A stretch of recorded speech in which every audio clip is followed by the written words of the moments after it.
جو یہ اعتراض کیا جاتا ہے کہ مولا علی نے اس لیے واپس نہیں پلٹایا کیونکہ وہ ابو بکر کو سچا سمجھتے تھے، اس معاملے میں حق پر سمجھتے تھے، قطعاً ایسا نہیں ہے۔ یہ آپ کا فقط اور فقط ایک باطل گمان ہے۔ کیوں؟ کیونکہ آپ کے اس گمان کے اوپر مہر ثبت کر دیتی ہے صحیح مسلم کی یہ روایت۔ ملاحظہ کریں ناظرین اس روایت کو، صحیح مسلم، جب ہم صحیح مسلم میں جاتے ہیں تو کتاب الجہاد والسیر میں ایک طویل روایت ہے، اس میں کیا ہے کہ جناب عباس اور حضرت علی خلیفہ دوم کے پاس آتے ہیں۔ اب وہاں پر ایک پورا معاملہ ہے، اس کے بعد خلیفہ دوم کیا کہتے ہیں؟ قال فلما توفی رسول اللہ قال ابو بکر، کہ جب رسول اللہ وفات پا گئے تو ابو بکر نے کہا انا ولی رسول اللہ، کہ میں رسول اللہ کا ولی ہوں۔ فجئت ما تطلب میراثک من ابن اخیک، تو جناب عباس جو ہیں وہ اپنے بھائی کے بیٹے کی میراث کا مطالبہ کرنے آ گئے۔ وَيَطْلُبُ هَذَا مِيرَاثَ امْرَأَتِهِ مِنْ أَبِيهَا، اور جناب علی اپنی زوجہ کی میراث کا مطالبہ کرنے آ گئے، یعنی آپ دونوں نے اپنی اپنی میراث کا مطالبہ کیا۔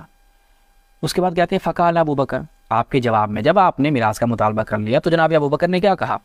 قال رسول اللہ ما نورث ما ترکنا صدقہ، کہ بھائی ہم انبیاء اصلا میراث نہیں چھوڑتے، جو چھوڑ کے جاتے ہیں سب صدقہ ہوتا ہے، ہمارا کوئی والی وارث نہیں ہوتا پیچھے۔ جب ابو بکر نے حدیث پیش کی، اس کے بعد نتیجتاً اے علی اور اے عباس آپ نے کیا رد عمل دکھایا؟ ملاحظہ کریں، فَرَأَيْتُمَاهُ كَاذِبًا آثِمًا غَادِرًا خَائِنًا، آپ دونوں نے جناب ابو بکر کو، یہ آپ کسی مسلم کے الفاظ ہیں، ہم الکافی سے پیش نہیں کر رہے، بحار الانوار سے پیش نہیں کر رہے کہ کہیں آپ شیعوں کو مورد الزام قرار نہ دیں کہ ہم کوئی گستاخی کر رہے ہیں۔ یہ آپ کی اپنی صحیح مسلم ہے۔ صحیح مسلم والا کیا لکھ رہا ہے کہ جناب علی اور جناب عباس نے جب حدیث پیش کر دی خلیفہ اول نے، تو حدیث پیش کرنے کے بعد کیا حدیث کو قبول کر لیا؟ نہیں، قطعاً قبول نہیں کیا۔ فَرَأَيْتُمَاهُ كَاذِبًا آثِمًا غَادِرًا خَائِنًا، آپ نے ابو بکر کو جھوٹا سمجھا، سچا نہیں سمجھا، گنہگار سمجھا، دھوکے باز سمجھا، خائن سمجھا۔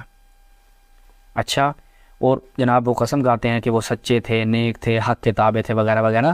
اس کے بعد پھر جناب عمر کی باری آتی ہے، پھر جناب عمر کے بارے میں حضرت علی اور حضرت عباس کا کیا نظریہ ہے؟ ملاحظہ فرمائیں، فَرَأَيْتُمَانِ كَاذِبًا آثِمًا غَادِرًا خَائِنًا، اے علی اور اے عباس تم مجھے بھی جھوٹا سمجھتے ہو، دھوکے باز سمجھتے ہو، خائن سمجھتے ہو۔ یہ ہے نظریہ مولا کائنات کا۔